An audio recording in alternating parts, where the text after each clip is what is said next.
સુરત શહેર પોલીસ દ્વારા city light સ્થિત સાયન્સ સેન્ટર ખાતે 2 દિવસીય ક્રાઇમ કોન્ફરન્સની શરૂઆત કરવામાં આવી છે. કોન્ફરન્સમાં police inspector, police sub inspector અને કોન્સ્ટેબલ સહિત 200થી વધુ અધિકારીઓ ભાગ લઈ રહ્યા છે. આ બેઠકનો મુખ્ય ઉદ્દેશ્ય આગામી 5 વર્ષમાં આવનારા પડકારોને ધ્યાનમાં રાખીને વ્યૂહરચના તૈયાર કરવાનો છે.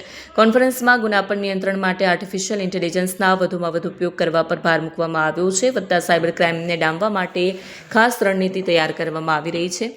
ગુસ્સીટોક જેવા ગંભીર ગુનાઓ પર કડક કાર્યવાહી કરવાનો નિર્ધાર કરવામાં આવ્યો છે. આ ઉપરાંત પેટ્રોલિંગ અને સર્વેલન્સ વધારવા ડ્રોન કેમેરાનો વધુ ઉપયોગ અંગે પ્રેઝન્ટેશન પણ તૈયાર કરવામાં આવ્યું છે. નોંધનીય છે કે આ કોન્ફરન્સ માટે સુરત સિટી પોલીસ દ્વારા છેલ્લા 15 દિવસથી સઘન તૈયારી કરવામાં આવી હતી. 2 દિવસીય આ બેઠકમાં શહેરની સુરક્ષા અને સલામતીના મુદ્દે ઊંડાણપૂર્વક ચિંતન મનન કરવામાં આવશે. સહભાગીઓ આંતરિક સુરક્ષા સંબંધિત મહત્વના મુદ્દાઓ પર ચર્ચા કરે છે.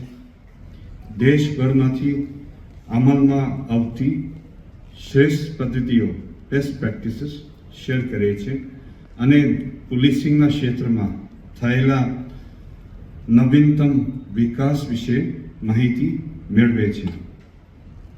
સૌથી અગત્યનું, દેશના પોલીસ વડાઓ વર્તમાન સમયના જટિલ સમસ્યાઓ પર વિચાર વિમર્શ કરે છે અને તે સમસ્યાઓનો સામનો કરવા માટે શ્રેષ્ઠ રણનીતિ અને વ્યૂહરચના ઘડવામાં પ્રયાસ કરે છે.